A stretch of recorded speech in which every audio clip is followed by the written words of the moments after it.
something I was thinking about is why ask that question. When I first came across the question, who am I, or who are you? It stumped me, but for some reason, I don't know, it made me, for me, it's the most fundamental question. And it's one of them, it can be easy to brush aside, which I did initially myself. I've been asking that question for over 8 years now. And my views of it have changed quite a bit. But I think it's a very important question. It's like the root question. I think once you understand yourself, like in the Hindu teachings or the Vedantic teachings, a lot of it is based around self-realization, like who is the self, who am I? And it's such a pertinent question, but do we take that time to ask it? And also, why ask it? Like, at the end of the day, who gives a crap? You know, why not just carry on living your life? I give. Yeah, but I give, but you have to like reach a certain point where you actually like, you know, care about yourself enough to ask that question from yourself. And I think like a driver, don't you think? So say it again. Do you think there needs to be a driver? Because for me, once I had enough of suffering, like mental suffering, I think we all experience suffering in different ways. You know, it can be a combination of psychological, emotional, physical. And I think that's the beauty of suffering. It sometimes encourages us to seek a deeper meaning, a deeper truth, or a deeper understanding, without which we'd probably be stuck within that. And I think that's why sometimes the world, you know, we reach for something and we get bitten. And that's what led me to ask that question, because I'd had enough of, oh my God, this is, you know, I've got a beautiful wife, I've got a mortgage, I've got a car, I've got a business. Why am I still not happy? I'm doing all the things that, you know, that on paper were supposed to be the most amazing things, but I'm not feeling it. Something's missing. And that's what made me ask that question. And I just, for the next, so I went through a bit of a tough time in 2017. I lost all of that, what I just described there. And then because of that, I had a lot of time on my hands. I was unemployed and I had pretty much next to nothing money-wise. So I was pretty much sat on a park bench contemplating like a cat dolly. And I thought, oh, how ironic, now it's me here on this park bench. And it made me ask that question, because I had nothing else to do. And I wanted to know the truth. I wanted to find out the answer to that question.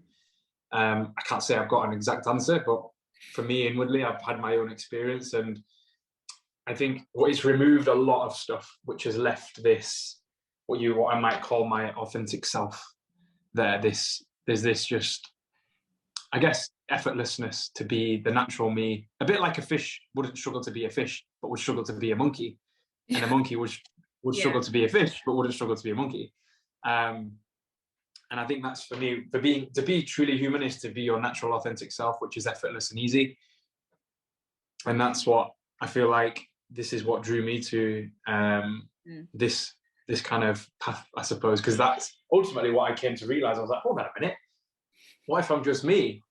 What would happen then? And life just became a lot easier. So my reason for asking that question is, if there's suffering, you can be free of suffering psychologically. I mean, it doesn't stop you from experiencing the highs and lows of life, but I mean that kind of inward, deep sense of fear, that not enjoying life, not seeing the beauty of life, and wanting to be, you know, like, I know there's a lot of people that do take their own lives, and people that can't wait for the end of life because they just want to be free of the body.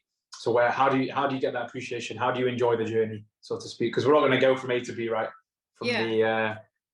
From the womb to the tomb, as they say. Exactly. How are we going to get there? And I think asking these questions for me was well worth it. Even though it was hard, it now is like, I've changed my lens. It was like taking off a pair of broken glasses and then replacing them with some ones that were clear, where the lenses worked. I'm like, oh my God, the world looks so beautiful. Where did this come from? It's always been there. Yeah, exactly. And it's just, I think it's just, I have a similar experience where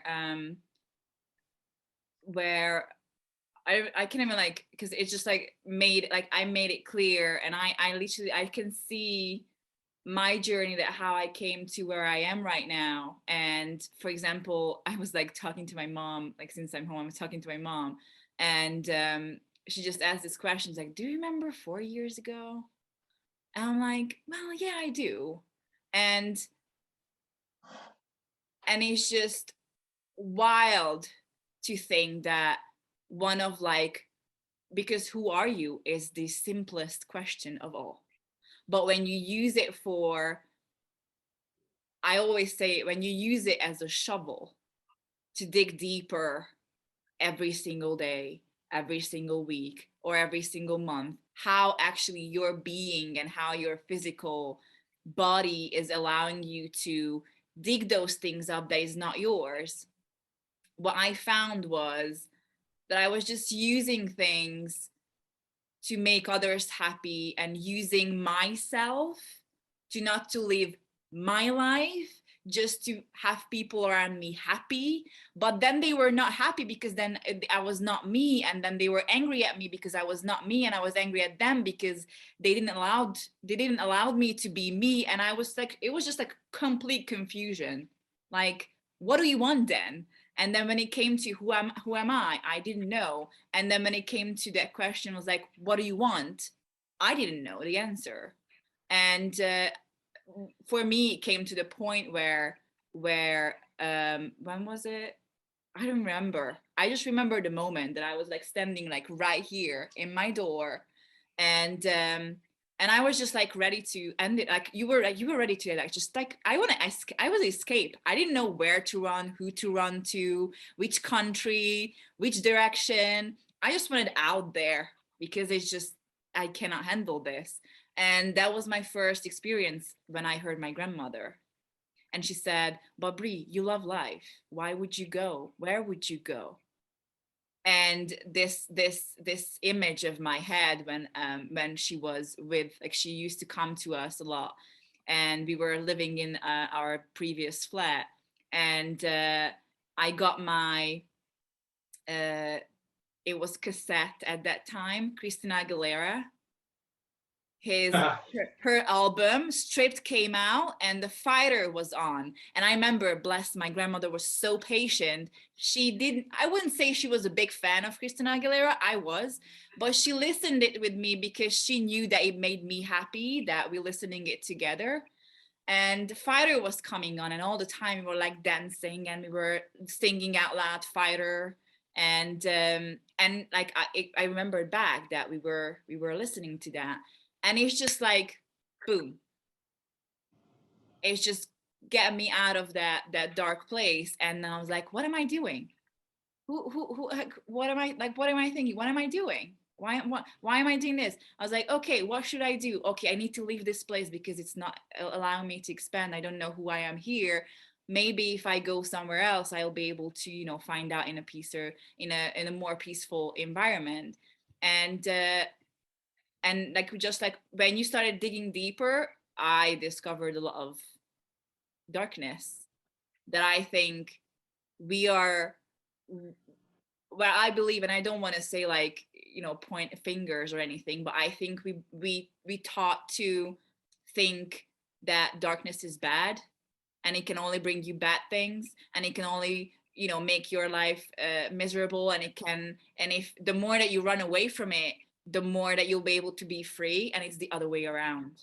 The more that you keep it closer, the more that you'll be able to embrace it, the whole you, and become who you are. It might be really uncomfortable to face with that, oh, your mistakes or what you've done or what you're not proud of, but it's still a part of you. It's like when people say that trauma is a fact of life, but it doesn't have to be a life sentence. And I think people who are pushing away those dark things, they're making it a life sentence. But if the people who are actually facing that and everything else and embracing that, this is me. Like, if I don't love myself with the bad and with the good, like I'm putting in quote, then who else I would expect me to love that way? Like, and why would I? If I don't know who I am, how can I expect other people to know who I am and, you know, come forward with me? So I think that all those like rock bottoms that I call them, are actually allowing us to bounce back. Like when you bounce the ball, if you don't bounce it high, the you cannot, you know, grab it up and then, you know, make a score. You have to bounce it, and it's like up and down, and bounce it. I think a breakthrough for me, when just going back to times when times have been difficult and things like that, the one thing that I came to a really big realization was when people go, oh, why me? Why not me? Yeah. You know, I'm not no superhero, so why should things not affect me, and why should I not suffer? You know, but you can choose to flip it and be like, oh, it's always happening to me, and it's always bad, and it's always this, and I just and that one saying just was like,